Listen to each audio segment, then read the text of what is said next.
Welcome back. I've got Adam O'Connor line. Adam, how are you? Very well, thank you, Michael. How are you? I am awesome. Really looking forward to this conversation. You do some really interesting work. So why don't you share a little bit about you and what you're doing, and we'll dive into the conversation. Sure. I'm Adam O'Connor. I'm working for Gear Inc. We're an outsourcing company, a BPO. We're located in 25 different countries and we cover about 75 different languages at the moment.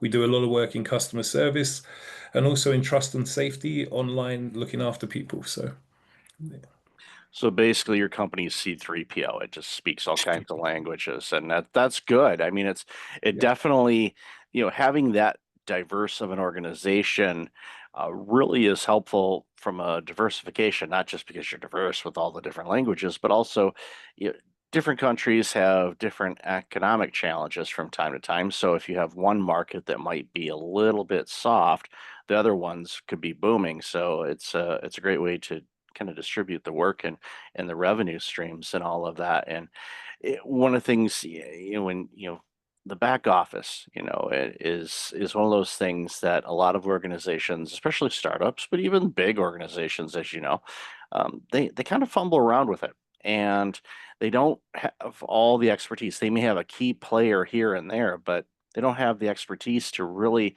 have all the business processes working as they should be and as they could be, which then streamlines things and also strengthens the products and services that they make. And I think that's why your service is so desperately needed. Yeah, absolutely. I mean, we do lots of different things within the organization as well. Our focus a lot on the customer service and the trust and safety stuff, but we also do a lot of finance, back office work. We do some development work for people as well. And obviously, if you're trying to go global and growing your business, finding somebody who can speak Chinese or be able to write in Chinese for you if you're trying to enter that market is a challenge, and having the amount of languages that we do at low cost destinations helps businesses grow, and we're really passionate about that. We try and work with each business and figure out how we can support them best, fit in with their model rather than trying to force them to fit into ours. And that way we're able to get to the pain points you're talking about and really produce what they need. So I love the fact too that one of the things, and expanding to those different markets, we know each market has a lot of similarities, but there's a lot of differences. And organizations that, like, okay, we want to expand into Europe. Let's say they're, North American organization, and it's not just hey, we'll just open up shop and everybody will show up. It's like there's so many different nuances, regulations, customer tastes, how people work varies across the planet. And I think that's where your expertise really comes into play, because you can advise people, okay, if you want to enter this market, this is what you're looking at. yeah, absolutely. I mean, even if you look in the States or Canada or like you say within Europe, even within those demographics, you're selling or talking to people in five, six, seven different ways, even within one country. So when you start thinking about it on a global scale, there's some nuances, you learn different things, the cultures you bring in, how you work with teams, how you bring that in, how you talk to your customers, all changes depending on where you are and who you're dealing with. So we bring some expertise into that side of things. Yeah, so walk us through. Let's say we're an entrepreneur. We've been in business for, I don't know, 7 or 8 years. We've had some pretty significant growth, either by, I don't want to say luck, but the right circumstances fell into place, and they had a product or service that really grew, and they've grown. They've got quite the revenue, and it's all disjointed. It started off with the founder and the co-founder and maybe a couple buddies that kind of put things together, and all of a sudden they actually have a real company now, and Yeah. they're trying to figure out, they've got the payroll and kind of squared around, and they're doing this and that, and again, they're starting to really get into the weeds of what they don't know. And we see it a lot, businesses that launch, there's expertise, the product or service is usually the backdrop of, what the expertise is. But when it comes to actually starting a business, running a business, growing a business, and being sustainable and sticking around for a while, those are all different hats and different skill sets and levers you need to push because we know the stats. At least half of companies, if not more, vanish. In a very short period of time. The stat I love sharing all the time on the show is, the Fortune 500 in the year 2000, 52% of those companies are gone. Yeah. These are the Yes. big boys. This isn't your, I started up a company in 2020 kind of thing. It's, these are gigantic organizations and gone. And why? Well, they're how they ran their business wasn't working, and they didn't make the adjustments to adapt to what they needed to do, and they went away. So when an organization comes to you, my hunch is they're not tidy. It's a little bit messy. So, but you already kind of alluded to this earlier, but I want to hear your thoughts a little bit more on it. Is you meet them where they're at. Because time and time again, I see consultants make this mistake where they bring the playbook on how to consult a business and they turn to page 16 and they just start going through things with the company, and that may not be where they're at. So, walk us through as much as you can, kind of some of the Oh, processes that you go through. every business as they grow, they come to plateaus where things break. I mean, when you start a business, you start with Google Sheets or whatever you're using to, do your accounts and things. Then as you grow, you can't work all of that. So as you say, people come in different stages where maybe things are working or maybe they're not. So the first thing we do is actually start talking to the people and understand what they're looking to achieve, where they're at the moment. What are the problems they're trying to solve? There's no point me coming to you and saying, right, this is what we're going to do. We're going to do a 24/7 call center. That's going to fix your customer service because I'm not going to be able to do that. The other thing that we're finding a lot of at the moment is people coming and saying, I want AI to be fixing all of my processes. But AI can only run on processes that are already fixed. It's not going to fix your process. You have to have everything set out. So we'll understand what you're trying to achieve, what you're working towards, how we can help you. If there's something that we can't help you with, we'll be open and honest with you and say, look, we can't do that. We'll work with you to find a partner, or we'll help you try and find the goal that you're looking for. But overall, it's about working in a partnership. Just by nature, the business that we're in BPO world is a low margin, high volume business. So we're really in the business of making you successful so that we're successful, if that makes sense. And working through those playbooks, I could have a playbook for every different customer that I have. I wouldn't have one playbook to take to every customer because we have to understand where they're trying to get to, what they're doing at the moment, what the outcomes they're looking to reach are, how we do that, how we can blend AI and low cost people, and what we do with that. So, I'm glad you mentioned the AI piece because I think a lot of people think, okay, this is the latest and greatest, solve all of my worries and problems, everything will be fixed. But you nailed it right on the head. Just like anything, it's only as good as the information you put into it. And yes, it can pull from a variety of different resources, and depending on the instructions you give it, can give you at least a framework on what you could look at. sure. But organizations, especially if they're, more than one or two people, even if they're one person, can be quite complex. And expecting AI to be able to understand all those complexities, unless you mind dump everything that's going on in your business into it. And we know that's not the case because as owners and entrepreneurs and businesses, we all have blind spots and we don't see the things that we're seeing, or even the point of the C-suite or the executives are seeing things one way, and all the employees that are doing all of the work are seeing things differently. And uh, never the two shall meet. It seems like in some organizations, which is unfortunate because, quite frankly, it robs society of great businesses. There's a ton of businesses that are no longer here that created some really cool stuff, and they're gone now.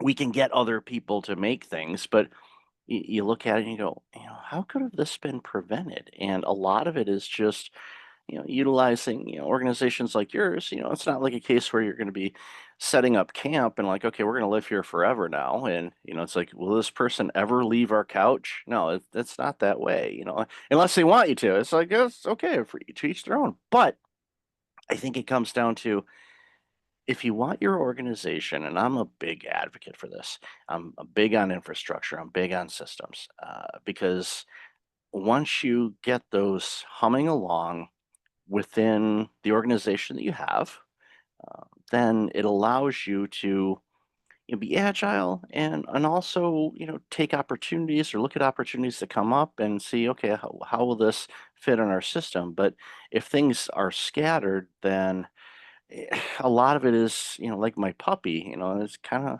sometimes I think, well, puppies tend to have ADHD. They're just, they could be chewing on their dog toy, and next thing you know, they're chewing on the baseboards, and you're like, okay, and the sound is similar. So you constantly have to keep an eye on it, just like your business, especially when it's growing. You need to constantly keep an eye on it. And again, going back to what I mentioned before, I think a lot of entrepreneurs and business owners don't have all the skills, and nothing it's not wrong that they don't, they just don't have those skills. So that's why it's critically important, excuse me, critically important for you to understand, basically how to play company and how to grow and figure out, okay, where do you want to go? Yeah. This is a question I get a lot, or I ask it a lot as well. It's like, okay, what's your exit strategy for selling the business? And they go, "Well, I'm never gonna sell the business." I'm like, "Oh, so you're gonna live forever. Cool. All right. Let me know how that works. I don't necessarily want to live forever. I want to live longer, but I don't want to live forever. But how are you gonna do it since you're gonna run this company forever?" Oh, that's not Yeah. what I meant. I'm like, okay, you haven't thought about this at all. So I know that's something that you guys help as well is when you're setting things up, you plan it out for whatever period they're looking for, but hopefully long term. Yeah. I mean, I've worked with a lot of businesses, Michael. I've worked with some great businesses that people will have heard of. I've also worked with startups with one founder, and he's the only person looking to do what he wants. I'm yet to come across the perfect business, and I've come across some really great businesses, but I'm yet to come across the perfect business, and I'm yet to come across a business with, as you say, somebody who knows everything, and it's really easy and everything works. So it's about teamwork, understanding the exit strategy, understanding do these people want to build a team and then in 2 years' time take that out of BPO and have it in-house? But with that comes the complexity of the local labor laws, the local facilities, all of that kind of stuff as well, and working through all of that with them. Plus, when you build a team within the offshore environment, understanding the nuances and how to get the best out of that team. Do you want to have input in the management? Do you just want to hand it off to a company who looks after this stuff? Because that's really important as well. Because no matter if it's your local staff or staff over in Vietnam, you want them looked after. You want them, they're the voice of your company. And I think that's really important as well. So Yeah, taking care of your people will take care of your company, your customers, and everybody else. And I think and I see this a lot, and I know you run into it a lot as well when you get into some organizations and you start seeing silos where there's some communication gaps, or maybe the management were promoted a little bit earlier than they should have been, or we see it all the time. They're really good at what they do, but they really don't have the management skills. Again, not necessarily their fault, yeah, but the organization needs to spend some time in helping them. Okay, you're managing people now instead of your tasks. So, and that is not, you don't use the same playbook for that. And I see, great managers that thrive at it because they're just naturally good at it. There are great ones that didn't used to be good, but now they are because they either invested in themselves or their organizations invested in them so they could learn how to manage people and expectations and still be a human being and everything else. And we all know that employee engagement has been dropping quite a bit, and I think that's probably one of the areas too where the work that you and your team does can help, because it can flush out those areas that can cause either employee burnout or low employee engagement scores, you name it. There's so many different things that can be flushed out with the work that you're doing. yeah. I mean, we do a lot of stuff. As you say, we can do a lot of stuff like that. We also do a lot of things that people people wouldn't think about. So as I touched upon before, we do a lot of work in trust and safety online, and that means that we're making sure that it's a safe environment, whether that be on a gaming platform, one of the games you're playing, making sure that people aren't being bullied, or whether it's on a social media platform that we work with, who making sure that there's no illicit or illegal content on there, whether that be bad images or anything like that.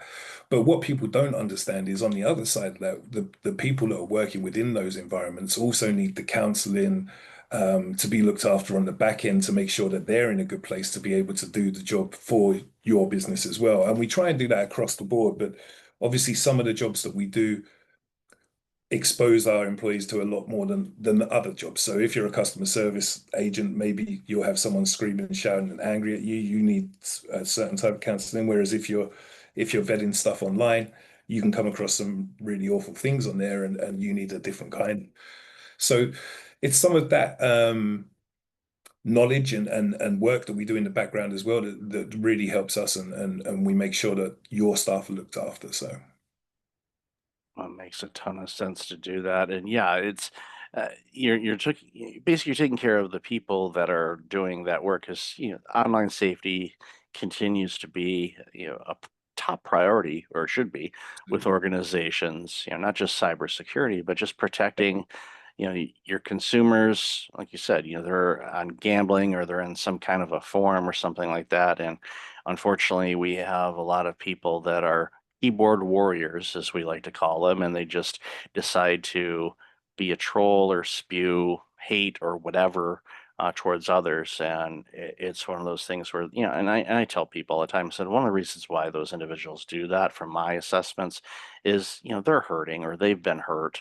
Or they have some trauma that hasn't been addressed, so they're basically just lashing out. In a way, they're calling for help, which is a weird sort of way. It's like bullying people is a call for help, but in many cases it is. But from that though, you have to make sure that your customers are limited or they don't get exposed to that kind of stuff. But then, as you alluded to, your people that are looking and being the security guards basically to prevent this from happening, they're seeing it and they're like, yeah, okay, that's bad.